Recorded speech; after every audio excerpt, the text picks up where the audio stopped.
अस्सलाम वालेकुम एवरीवन। मौलाना आज़ाद national Urdu university के department of mass communication and journalism के MCJ डिजिटल प्लेटफॉर्म के ख़ास प्रोग्राम बिहार की सियासत में मुस्लिम ख़वातीन मैं आप सभी का खैर मकदम है। मैं हूँ शमा परवीन। आज हम एक ऐसे टॉपिक पर बात करने जा रहे हैं जो सिर्फ सियासत से ही नहीं बल्कि हमारे समाज में बदलाव और ख़वातीन की तरक्की से भी जुड़ा हुआ है। आज का हमारा टॉपिक है आज़ादी के बाद बिहार की सियासत में मुस्लिम ख़वातीन की हिस्सेदारी। भारत को आज़ादी मिलने के बाद मुल्क में जमहूरी निज़ाम कायम हुआ जिसने हर नागरिक को सियासत में हिस्सा लेने का हक दिया। हमारे संविधान ने बराबरी और नुमाइंदगी की गारंटी भी दी, लेकिन हकीकत यह है कि लंबे समय तक ख़वातीन, खास तौर पर अल्पसंख्यक तबके की सियासत में बहुत कम दिखाई दी। बिहार जैसे सूबे में मुस्लिम ख़वातीन की सियासी मौजूदगी भी काफ़ी सीमित रही। आज़ादी के बाद बिहार की सियासत ज़्यादातर मर्द लीडरों के इर्द गिर्द ही घूमती रही। समाज की पारंपरिक सोच, तालीम की कमी और आर्थिक मुश्किलों की वजह से ख़वातीन चुनावी सियासत से दूर रही।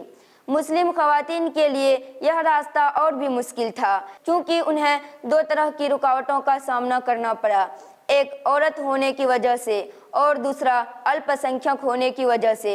लेकिन 1970 और 1980 के दशक में पूरे देश में ख़वातीन की सियासत में हिस्सेदारी पर चर्चा शुरू हुई और इसी दौर में कुछ मुस्लिम ख़वातीन ने भी सियासत में कदम रखा। अगर बिहार से मुस्लिम ख़वातीन की सियासी नुमाइंदगी की बात करें तो सैयदा अनवरा तैमूर का नाम अहम माना जाता है। साल 1984 में वे किशनगंज लोकसभा सीट से चुनाव जीतकर पार्लियामेंट पहुंची। इससे पहले वे असम की मुख्यमंत्री रह चुकी थी। बिहार से उनका चुनाव जीतना एक अहम और ऐतिहासिक वाक़या माना जाता है। इसके अलावा खालिदा परवीन ने राष्ट्रीय जनता दल की तरफ से जुड़कर बिहार विधानसभा में अपनी नुमाइंदगी दी। वहीं डॉक्टर आसमा परवीन को जनता दल की तरफ से बिहार विधान परिषद में मनोनीत किया गया।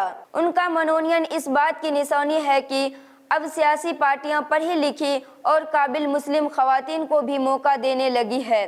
अगर सियासी पार्टियों की भूमिका की बात करें तो इंडियन नेशनल कांग्रेस, राष्ट्रीय जनता दल और जनता दल जैसी पार्टियों ने अलग अलग वक्त पर मुस्लिम ख़वातीन को टिकट देकर नुमाइंदगी देने की कोशिश की है, लेकिन इसके बावजूद मुस्लिम ख़वातीन की तादाद अभी भी बहुत कम है। मुस्लिम ख़वातीन को सियासत में आने के रास्ते में कई मुश्किलों का सामना करना पड़ता है, जैसे समाज की पारंपरिक सोच, तालीम और आर्थिक संसाधनों की कमी, सियासी पार्टियों की तरफ से कम मौके मिलना। हालांकि पिछले कुछ सालों में कुछ सकारात्मक बदलाव भी देखने को मिले हैं। पंचायत और नगर निकायों में ख़वातीन के लिए आरक्षण ने कई औरतों को ज़मीनी सियासत का अनुभव दिया है। इसके अलावा तालीम, समाजी तहरीकों और डिजिटल मीडिया ने भी मुस्लिम ख़वातीन को अपनी आवाज़ उठाने का एक नया मंच दिया है। अगर हम पूरे दौर को देखें तो यह कहा जा सकता है कि आज़ादी के बाद बिहार की सियासत में मुस्लिम ख़वातीन की हिस्सेदारी कम ज़रूर रही है, लेकिन जो भी मिसालें सामने आई है वे बहुत अहम है। सैयदा अनवरा तैमूर, खालिदा परवीन और डॉक्टर आसमा परवीन जैसी ख़वातीन ने यह साबित किया है कि अगर मौका मिले तो मुस्लिम औरतें भी सियासत में अहम किरदार निभा सकती है।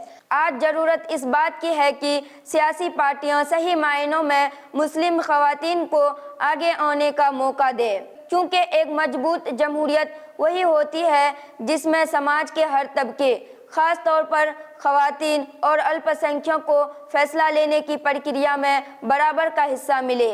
आज हमने जाना कि आज़ादी के बाद बिहार की सियासत में मुस्लिम ख़वातीन की हिस्सेदारी भले ही कम रही है, लेकिन जो भी कदम उठाए हैं उन्होंने बदलाव की राह जरूर दिखाई है।